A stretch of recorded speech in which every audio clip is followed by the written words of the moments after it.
notre pays, où l'espoir côtoie le désespoir au quotidien. Il nous tient à cœur d'apporter à nouveau notre soutien aux voix qu'il faut avancer la cause de l'espérance et de faire entendre le point de vue de notre formation politique sur les grandes questions que se posent aujourd'hui au Togo. Nous exprimons nos soutiens infaillibles au peuple togolais. C'est avec tristesse et consternation que nous avons observé la profonde détérioration de la situation politique de notre pays depuis le début des manifestations d'août 2017. Les confrontations qui ont eu lieu dans les rues de plusieurs villes du Togo entre notre jeunesse désolutionnée et les forces de l'ordre essayant de maintenir l'ordre public ont été suivies de conséquences déplorables que nous connaissons malheureusement si bien. Perte en vie humaine, destruction matérielle et dommages économiques à long terme.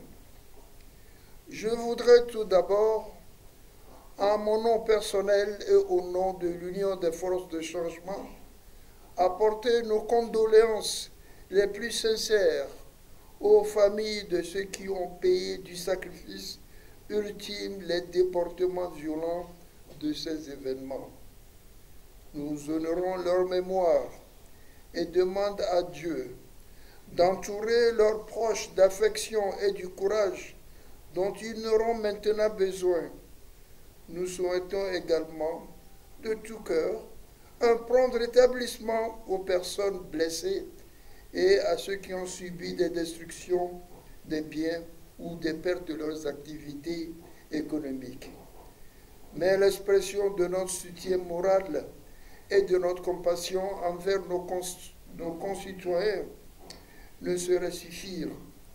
Il nous apparaît insuffisant pour la cause politique de s'approprier la souffrance quotidienne du peuple togolais et d'inciter l'espoir et l'énergie de notre jeunesse sans dessein pratique et clair et de leur offrir un futur meilleur et des solutions durables. Nous rejetons la violence et réaffirmons la démarche de l'UFC. C'est l'occasion pour nous de dire tout haut et fort, une fois encore, que nous déplorons la violence, quelles qu'en soient les justifications a posteriori. Nous sommes opposés à toute forme de compétition politique ancrée dans une culture de violence. Chercher à établir un rapport de force utilisant violence de masse ou persécution individuelle comme moyen de coercition pour forcer un adversaire politique à capituler dans le chaos ou l'humiliation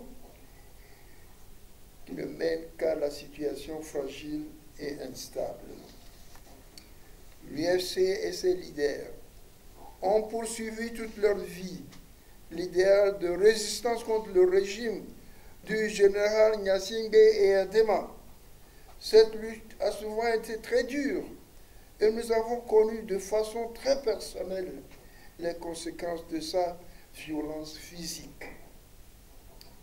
Malgré cela, nous restons aujourd'hui, comme toujours, fermement attachés à un idéal de changement et de renouvellement démocratique au Togo. C'est la raison pour laquelle nous avons fait la démarche de nous engager dans un accord de gouvernement avec le régime en place en 2010.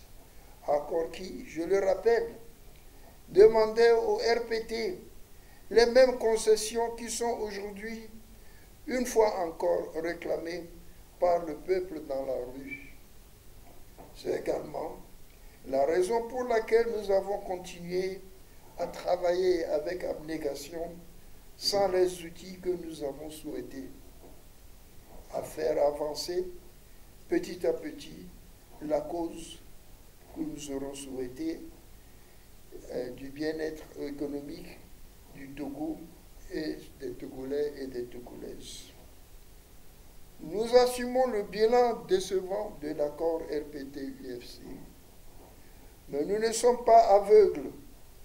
Force est de constater que le régime a contribué à travers ses calculs politiciens à court terme à saper les fondements de cet accord de gouvernement, le rendant ainsi partiellement inopérant. Malgré ces manquements, nous avons fait le difficile choix de rester fidèles à notre engagement, conscients du fait que cet accord a essentiellement permis une décrispation du climat politique et un renouveau de la confiance de nos partenaires extérieurs. Il est donc regrettable de constater qu'en autant, à ce moment historique, la capacité fédératrice qu'il portait en lui, le régime RPT UNIR a planté les graines du désespoir et des instabilités qui risquent maintenant à nouveau d'enflammer notre pays si le pouvoir en place ignore tout autrement cette contestation légitime. Le contexte politique n'est pas le même pour l'opposition. Cependant, nous devons aussi reconnaître que la situation et le contexte politique de notre pays ont changé et que rien ne justifierait aujourd'hui un recours irresponsable à la violence. Nous avons déjà erré sur ce chemin sans issue et ne mène à rien de bon. Les fondations de la démocratie que nous cherchons à bâtir ensemble ne peuvent se construire que dans un processus consensuel et évolutif. Bien sûr, celui-ci n'exclut pas les mouvements de revendication populaire et pacifiques qui ont leur place dans la vie d'une nation en mouvement. Le droit des manifestations publiques et la liberté d'expression des individus doit être protégée et nous appelons, comme nous l'avons toujours fait, le gouvernement à la retenue et au strict respect des libertés fondamentales. Mais les forces d'opposition doivent avoir le courage de faire avancer la cause du peuple togolais sans se laisser prendre en otage par le cycle de violence. Nous devons avoir le courage de dénoncer fermement les incitations à la haine véhiculées par certains de nos militants, notamment à travers les réseaux sociaux, de même que les actes de violence qui ont été commis au cours de ces manifestations. Nous souhaitons tous qu'une alternation politique voit enfin le jour au Togo. Cette aspiration authentique et juste du peuple togolais ne doit pas nécessairement se présenter comme une répudiation aveugle du président Faure Gnassingbé, qui est arrivé au pouvoir dans des conditions difficiles, mais qui a depuis contribué à une certaine ouverture et à un certain progrès économique, même s'ils sont largement insuffisants pour indiquer les problèmes que nous connaissons au Togo. Ayons le courage de reconnaître que si Faure Gnassingbé était arrivé au pouvoir de façon démocratique, notre bilan de sa présidence, bien que sans grand éloge, ne serait pas aussi sombre que le raccourci de son nom de famille nous le permet dans la rue. Rappelons également que cette aspiration de changement des Togolais ne doit pas être non plus un rejet indiscriminé de tous les hommes et femmes qui ont travaillé de près ou de loin pour l'administration togolaise sous le régime RPT-UNIR. En d'autres termes, arrêtons une fois pour toutes d'exprimer la noble aspiration démocratique du peuple togolais comme une menace de ceux de nos compatriotes qui ont servi le RPT ou l'État togolais les années suivantes avec sincérité ou par nécessité. Nous sommes tout aussi responsables de l'avenir de nos enfants que le sont nos adversaires politiques. Il nous revient à nous de prévenir le pire. Gardons-nous d'instrumentaliser la détresse et les aspirations de notre jeunesse à la simple fin d'aboutir les desseins politiques à court terme. Et évitons Togo de devoir réapprendre l'histoire dans le sang en hypothéquant une génération entière sur l'autel de l'ambition impatiente ou la puissance, la pulsion révolutionnaire. Prenons la main tendue des amis du Togo pour une solution négociée. Depuis le début de cette nouvelle crise politique au Togo, plusieurs pays amis se sont investis à travers de discrètes tentatives de médiation en vue d'aider les Togolais à s'asseoir autour d'une même table pour régler les problèmes auxquels notre pays se trouve une énième fois confronté. Je leur adresse au nom de nos compatriotes mes vifs remerciements pour leur effort de médiation et d'apaisement. Et je remercie particulièrement les présidents Nana Akufo-Addo du Ghana, Alassane Ouattara de la Côte d'Ivoire pour leur leadership et leur affection pour le Togo. Ma gratitude est également dirigée vers tous ceux qui, de près ou de loin, continuent à ouvrir sans relâche à la recherche d'une solution stable et durable au statut politique qui perdure au Togo. Dans l'immédiat, nous voyons 4 conditions fondamentales à ce que nous aboutissions ensemble à une solution politique stable et durable. 1. Premièrement, le régime doit d'abord accepter le retour aux fondamentaux de la Constitution de 1992. 2. Le président Faure Gnassingbé doit ensuite accepter le principe de ne pas se représenter à la présidentielle de 2020, afin de laisser le champ libre à une consultation démocratique libre. Il en ressortira grandi tout en évitant ainsi de vivre le sort personnel et collectif dont plusieurs pays africains ont déjà vécu l'exemple tragique. 3. L'opposition togolaise doit être unie et doit développer un projet clair et responsable pour préparer la compétition d'idées à laquelle tous les partis devront prendre part. Et 4. Enfin, les partenaires étrangers du Togo devront accompagner les institutions et la classe politique afin de préparer des élections libres, transparentes et acceptées de tous d'ici 2 ans. L'union des forces de changement.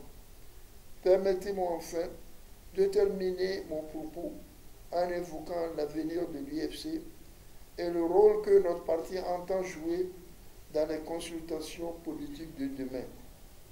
L'UFC a été en première ligne de la lutte pour l'alternance politique au Togo. Mon humble contribution a été de mener cette force d'union et d'opposition togolaise pendant un temps vers son objectif ultime. Mais l'avenir de l'UFC, de la contestation politique et du Togo devront être imaginés et poursuivis par des jeunes gens et femmes de moins de 80 ans. Des jeunes qui pourront amener à la poursuite de leurs idées avec la même énergie qui a été la nôtre, afin que le Togo puisse redevenir, dans un futur proche, une terre de fierté et d'excellence en Afrique. Le combat politique que j'ai mené tout le long de ma vie et pour lequel j'ai sacrifié tant de choses a toujours eu pour objectif de libérer mes concitoyens du joug de l'oppression et d'améliorer les conditions de vie. Je n'ai jamais dévié de cet objectif sacré et je laisse à l'histoire cet implacable mais juste comptable de soin de porter un jugement sur les choix que j'ai été amené à faire pour le bien de notre pays. C'est au nom de cet engagement politique que je m'adresse aux Togolais. Au moment où le peuple togolais exprime si fortement sa soif de changement, pour vous dire que je me tiens à vos côtés dans ce nouveau combat pour l'alternance politique. À mes compagnons de lutte et à la classe politique dans son ensemble, je voudrais dire que le temps des postures et des déclarations fracassantes est éculé. À ce temps doit succéder celui de la vérité et du courage, celui de reconnaître les limites de certaines stratégies et celui de travailler fermement vers un compromis acceptable par tous. Au président de la République, je voudrais également demander le courage d'ouvrir ce combat d'homme, son cœur d'homme, d'entendre la voix de son peuple qui est dans la rue, même lorsque celle-ci est dissonante, et d'y répondre. L'occasion vous est offerte de rentrer dans l'histoire en créant les conditions pour un changement pacifique du pouvoir au terme de votre mandat. On pourra alors parler véritablement des sections togolaises. Le dialogue politique annoncé doit se conduire dans un climat apaisé. Il importe que les personnes interpellées dans le cadre de manifestations soient relaxées. Une attention particulière doit être apportée aux villes de Sokolé, Bafilo et Mango, afin que les calmes puissent y revenir. Mes bien-aimés concitoyens, chers compatriotes, ne nous méprenons pas. Le véritable combat pour l'émancipation de notre pays est encore devant nous. C'est celui de la lutte contre la pauvreté et l'indifférence. Seule la libération économique de notre pays pourra redonner fierté et dignité au vaillant peuple togolais. Je garde une confiance sans faille dans la générosité et le génie créateur de notre peuple, et je suis reconnaissant d'avoir pu apercevoir de mon vivant le haut de la colline d'où brillera notre génération. Que Dieu bénisse le Togo. À gloire, à gloire, à gloire, Banja.